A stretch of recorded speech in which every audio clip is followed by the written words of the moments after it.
Le patrimoine, d'abord, il est très riche sur le pays. Alors quand on a coutume, nous, de le présenter dans la forme qui est celle qui a été retenue pour obtenir le label du pays d'art et d'histoire, c'est à la fois un patrimoine naturel, très riche. On pense à Fontestorbe, on pense au site de Montségur, pas seulement le château, mais le site de Montségur, on pense au lac de Montbel, on pense, je ne vais pas les citer tous, mais on a véritablement un patrimoine naturel particulièrement riche. On pense au patrimoine historique, celui qui est lié à toute l'histoire de ce territoire, en commençant par évidemment le Moyen-Âge est le plus marquant sur ce territoire, avec la particularité du catharisme qui a donné son nom au territoire, qui nous a permis de retenir ce nom en tout cas comme nom du pays. Il y a le patrimoine industriel. Et quand on dit industriel, on remonte assez loin dans le temps, puisque c'est tout ce qui s'est construit autour des ressources locales, c'est-à-dire de l'énergie en premier lieu, et l'eau qui coule dans les principales vallées, et qui a donné lieu à un développement industriel quasiment depuis la fin du Moyen-Âge en tout cas. Voilà, quand on parle du patrimoine de ce territoire, c'est tout ce qui va avec ces trois thématiques, avec ces trois sujets. On a la chance là d'avoir une fenêtre qui va s'ouvrir sur notre passé, avec tout ce qui a fait notre histoire, notre richesse actuelle, nos paysages, nos monuments et tout ce qui va avec.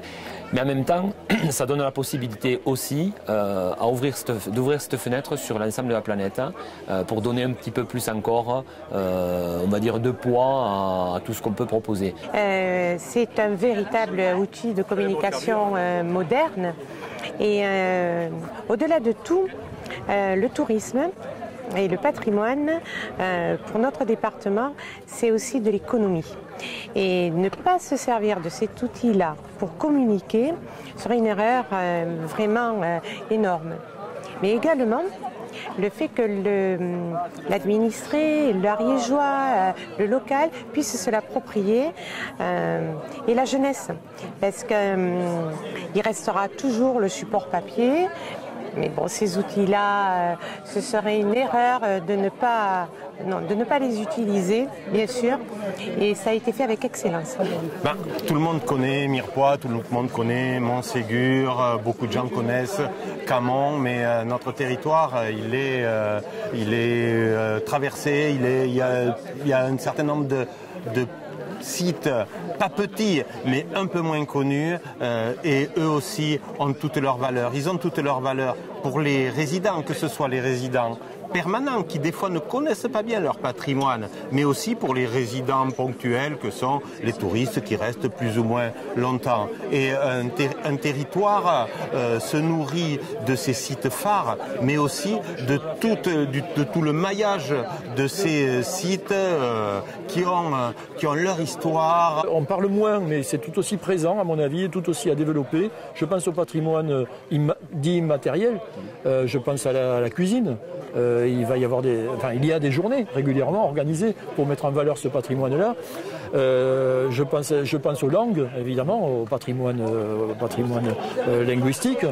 Voilà, donc c'est tout ça le patrimoine. Et ce qui est important pour nous, dans le cadre du pays, c'est de faire en sorte que les habitants de ce territoire s'approprient leur propre richesse, leur propre patrimoine.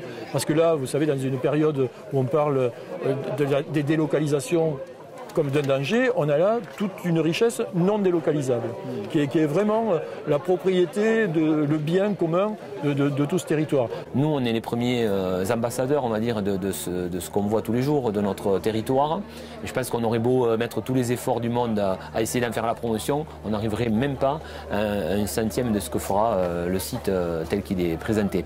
Donc je pense que vraiment, c'est un outil d'avenir.